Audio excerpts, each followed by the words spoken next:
박준석 총재가 꼽은 상한가는 뭡니까? 야, 이거 솔직히 고민했거든요. 예. 예, 이분을 골라야 되나라는 고민했던 누구길래요? 게 이재명 이제 경기도지사 취임했죠. 이재명 지사. 예. 그러니까 사실 왜냐하면 선거 기간 동안은 하한가 갈 뻔한 적도 많았는데 이번에 상한가 확실히 맞아요? 저는 항상 상한가 기준을 이제 뉴스닥 청취자분들 아시겠지만은 예. 잘한다 못한다가 아니라 관심 받을 것이다로 이제 정하기 때문에 예. 그래서 이재명 지사가 이제 하는 행보들을 보니까 이번에 뭐 인수위 같은 경우도 크게 차린다 하고 이렇게 얘기했고 무엇보다도 왜냐하면 경기도지사는 지금까지 무덤이었어요. 정치인들의. 예. 왜냐하면 인구는 1,300만 원짜리 제일 큰 광역자치단체지만은 결국 또 넓다는 게 하나의 독이 돼가지고 무슨 정책을 하려고 해도 제대로 되는 게 없는 약간 그런 이미지의 약간 광역자치단체였거든요. 그렇죠. 그러다 보니까 여기만 들어가면은 정치 생명이 이제 거기 끝난다라는 얘기가 많이 돌았었어요. 남경필 지사도 지금 그렇지 않습니까? 그러니까 왜냐하면 잘 생각해 보면 경기도 북부의 이해관계와 경기도 네. 남부의 이해관계가 같을 수가 없거든요. 보면. 김문수 전 지사 그렇고. 그렇죠. 그럼 손학규 지사도 그러네요. 물론 그 뒤에 대표까지 하고 했지만은 결국 대권의 꿈까지는 이루지 못했잖아요. 예. 그러니까 그런 것처럼 근데 이재명 지사는 지금까지 있었던 인물들과는 다르게 예. 완벽하게 개인기만으로 여기까지 온 것이 사실이고 아하. 두 번째로는 이슈 파이팅 능력이 아주 강한 분입니다. 과거에 생각해보면 남경필 지사가 처음 취임했을 때 연정이라는 기치를 내세워서 이슈 파이팅을 하려고 했는데 예. 그 정도 갖고는 큰 반향을 이끌어내지 못했다라는 게 지금 와서의 평가거든요. 보면은 생각해 보면 그렇죠. 그렇죠. 그게 막 지금 이번에 있었던 선거의 파고를 넘을 정도로 강력하진 않았다라는 것인데 예. 이재명 지사는 이번에 그것보다 더 큰 파고를 한번 이겨낸 거거든요. 보면은 그 어떤 스캔들이나 이런 것들 같은 것들 그렇기 때문에 이번에 이재명 지사가 과연 지금까지 성남시장 때 보였던 쇼맨십이나 이런 걸 바탕으로 해가지고 경기도지사에서 이슈를 만들어낼 수 있을까?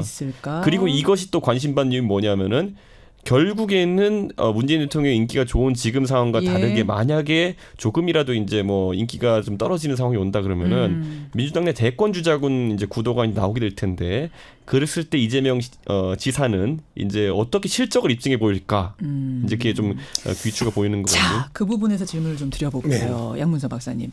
그러니까 지금 이재명 지사의 사실 최대 약점은 이번 선거 거치면서 사생활 문제 그리고 사생활 문제를 해명하는 과정에서 거짓말을 했느냐 안 했느냐 이게 됐단 말입니다. 이게 선거 내내 발목을 잡았는데 그래서 일각에서는 이재명 지사 이번엔 붙었지만 여기까지다 정치 인생 이런 얘기도 나오고 아니다 이번에 이걸 잘 넘고 나면 오히려 대선까지 가도가 쭉 뚫리는 거다 이런 얘기도 나오고 양 박사님은 어느 쪽이라고 보세요? 하기 나름이죠.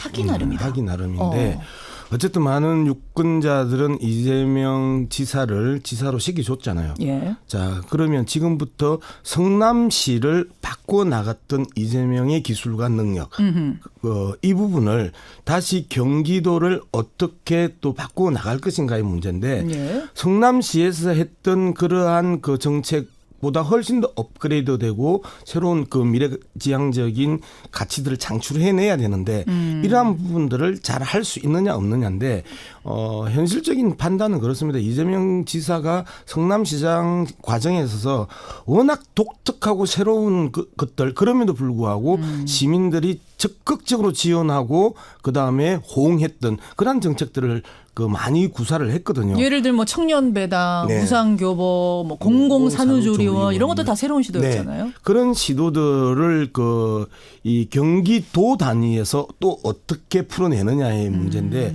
법에 아주 해박한 이재명 지사 입장에서 행정법 관련 조례 관련들을 어떻게 요리해내느냐에 따라서 대권 주자로서의 그 자리를 공고히 할 수도 있고 성남시에 재탕을 했었을 때는 여기까지라고 할 수도 있고 정말 능력을 보여주면 그럼 사생활 문제 이런 거는 잊어버릴 수도 있다. 우리가 잘 보면요, 이제 정치인들 두 가지로 분류하자면은 보통 큰 틀에서는 능력을 입증한 사람들, 실적으로 뻗어나간 사람들이 있고 한 가지는 또 이제 품성이나 인성 이런 거를 평가받는 사람들이 있거든요. 그렇죠. 굳이 아까 말했던 첫 번째 부류를 살펴보면은.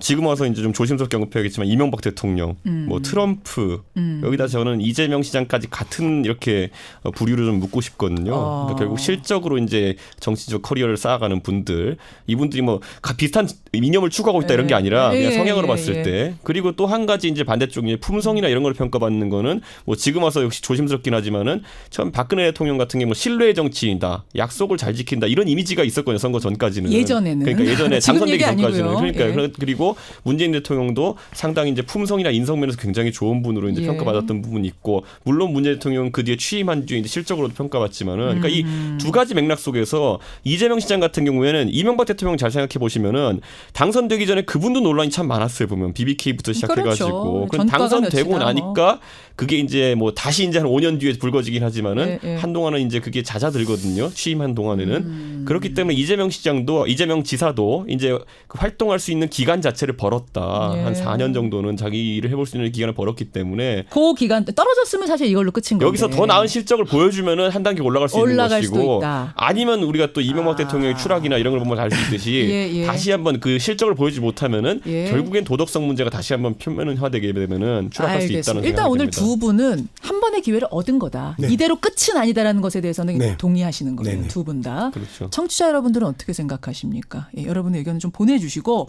뉴스닥 오늘 석브라더스와 함께하고 있습니다. 석브라더스라고 하니까 김정호 님이 이준석 유재석인 줄 알았다. 양분석이 나와서 좀 실망하신 건 아니죠. 그리고 실망하셨네. 죄송합니다. 더 열심히 하겠습니다. 근데 저는 오늘 솔직히 이재명 지사 고르면서 예, 예. 이준석이 이재명을 약간 이렇게 예. 띄워주는 발언을 하면은 예. 문재인 대통령 지지자들이 어떻게 반응할까라는 생각은 좀 하긴 했어요 보면은. 어떻게 반응할 것 같아요? 최근에 어쨌든 대권 주자로 이제 이재명 시장이 언급되면서 이제 과거에 이제 경선 과정에서 이제 이재명 지사가 예. 문 대통령 지지자들과 좀 앙금이 있지 않습니까? 예. 그런데 제가 봤을 때는 부인할 수 없는 건 어쨌든 실력으로 거기까지 뚫고 온 것 자체는 민주당 내에서 어느 정도 지분을 확보할 것이다. 그리고 아까 말했듯이 캐릭터가 워낙 다르잖아요 보면은. 예. 그러니까 박근혜 대 이명박 구도가 생겼던 것만큼은 아니겠지만은 적어도 이재명 시장이 대표하고 있는 민주당 내 어떤 그룹이 생길 거라는 생각하게 됩니다. 알겠습니다. 예, 자꾸 시장이란 말이 입에 붙네. 지사. 예, 사실은 좀 다양한 의견이 있을 수 있어요. 아, 이재명 당연하죠. 지사에 대한 평가가 워낙 극명하게 갈리기 오늘 때문에 100만 안치 예상합니다. 좀 보내주시고요. 부지런히 가겠습니다. 하한가. 양문석 박사님 먼저. 예, 김성태 자유한국당 원내대표 겸? 또는 당 대표 권한대행에 예. 대해서 제가 하한가로 설정을 했는데요. 당 상황 보면 하한가 줄만한데. 뭐 당 상황만 가지고 하한가는 김성태 원내대표의 책임이 아니잖아요. 기본적으로 아니, 뭐 책임도 있겠지만. 전체 자유한국당 원내를 구성하고 있는 예. 국회의원들과 전체 당직자들의 책임일 수밖에 없는 거고. 전체. 예. 근데 저는 왜 하한가를 지금 던졌냐면 예. 개헌 논의를 또 이 불시에 던졌단 말이에요. 어제 어떤 방송에서 토론을 하면서 신의 한 수였다라고 이제 보수 성향의 평론가가 이야기를 하더라고요. 그래서 저는 헌신 한 켤레였다라고 이제 이야기를 헌신. 예. 이미 헐어버린 신. 예. 그렇게 발음이 제가 안 좋나요? 다시. 제가 가장 싫어하는 게 방송 인터뷰인데 저만 자막 다는 거 가장 싫어해요, 제가. 아니요, 사투리 구수하고 좋습니다. 헌신. 헌신 한 켤레였다라고 그 이야기를 했는데 왜 그러냐면 예.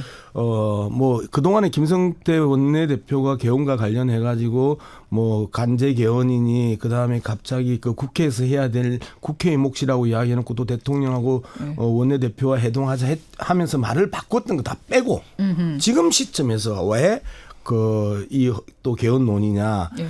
딱 떠오르는 게 뭡니까? 재작년 10월에 박근혜 전 대통령이 태블릿 PC가 나오기 전 오후에 나왔죠. 예. 오전에 던졌던 국회 연설 예. 개헌 논의를 본격화하자라고 하면서 뭔가 전국을 돌파하거나 전국의 이슈를 변환하는 과정에 있어서 개헌이 정가의 보도처럼 사용됐던 그것들이 또 다시 떠오르는 거죠. 그런 느낌을 그래서 받으셨어요. 이게 신의 한 수가 아니고 헌신의 한 켤레일 뿐이다라고 이야기를 했는데 그러면 왜 이걸 던졌을까? 예. 곰곰이 생각을 해봤더니 몇 분이 잘 정리를 해놨더라고요. 국회 부의장을 지냈던 이석현 더불어민주당 의원이 한 4가지로 정리를 했는데 예. 하나는 개헌의 선거법 개정을 연계해서 예. 이제까지의 소선구제로는 이제 더 이상 필패와 참패와 완패를 예상하고 있기 때문에 총선에서 중대선구제로 전환하고 싶다. 예. 그다음에 이제 법사위원장을 반드시 사수해야 되니까 이 부분에 대한 논의에 초점을 흐리는 거다. 그다음에 당파 싸움의 눈가림이고 개업 입법 지연의 이 노림수다 이렇게 이야기를 해요. 예, 예. 이런 측면에서 봤었을 때 저도 뭐 유사한 입장을 가지고 있는데 예. 정말 꼼수의 대가 아니냐 이 정도 되면 그런 좀 면에서. 정치를 정면 돌파하고 정도로 가야 될 필요성이 있고 이게 지난 6.13 지방선거가 그 국민들이 정치권에 준 메시지인데 예. 또다시 헌 신발을 꺼내 드는 저 모습을 보면서 참 답답하다는 생각을 했습니다. 결국 그걸로 돌파 어려울 거다라는 그 그렇죠. 말씀이신 건데 알겠습니다. 지금 하한가 시간이 별로 없어서 일단 이준석 총재의 하한가 듣고 얘기해 보죠. 그러니까 저는 이번에 청와대 경제팀을 하한가로 이제 했는데 뭐 청와대와 정부 경제팀이겠죠. 그런데 결국에는 어제 이제 주식시장이 폭락했거든요. 네, 물론 네. 대외적인 변수가 있었지만은 미중 무역 갈등 심화 이런 그렇죠. 것들에 대해서. 그런데 그거를 앞으로 버텨낼 수 있을까가 이제 한 가지 우려거든요. 왜냐하면 우리나라는 지금까지 수출 주도형 정제를 이제 갖고 왔고 예. 그러다 보면 환율 정책이라는 것들 적극적으로 활용했던 나라인데 문재인 정부에서는 그게 잘 보이지가 않아요. 물론 대통령께서 추구하는 방향이 다르기 때문이기도 하지만은 반대로 지금까지 정부들이 그렸던 건 그게 그나마 제일 나은 처방이라서 그랬던 건데 이번엔 뭐 소득주도 성장이라든지 내수 키우기 위한 여러 가지 일들을 하고 있는데 그렇죠. 이 와중에 이제 다시 한번 방향전환을 하자는 김동연 부총리의 발언이나 이런 것도 있었는데 결국에는 원한 대로 좀 가고 있거든요. 예를 들어 지금 곧 있으면 이제 최저임금 또 한번 정해야 되는데 제 주변에 자영업 하시는 분들도 그렇게 얘기하지만 학습 효과가 있어요. 작년에 올렸더니만은 실제 맞닥뜨리니까 올 초에 어떻게 되더라는 학습 효과가 있기 때문에 만약에 인상률 같은 것들도 그대로 유지한다고 한다면은 이번엔 더 빠르게 고용 절벽이 나타날 수 있다. 이런 현실의 의미도 있고 전체적으로 경제 변수들에 대해 가지고 최근에 너무 경직되게 대응된 건 아니냐라는 지적을 좀 할 수 있을 것 같습니다. 그래요. 역시 오늘도 이야기 뜨겁게 하다 보니까 하한가는 의견을 듣는 것으로 더 토론은 좀 어렵겠고. 양 박사님. 통영에서도 듣고 있습니다. 이 문자 꽤 많이. 고맙습니다. 예, 통영에서도 귀 기울이고 있다. 이런 문자 힘 입으셔서 더 열심히 활동해 주시고요. 오늘 귀한 걸음 해주셔서 정말 고맙습니다. 저랑은 정말 오래 알고 지내는 사이인데 정말 반갑습니다. 고맙습니다. 네. 양문석 박사, 이준석 총재였습니다.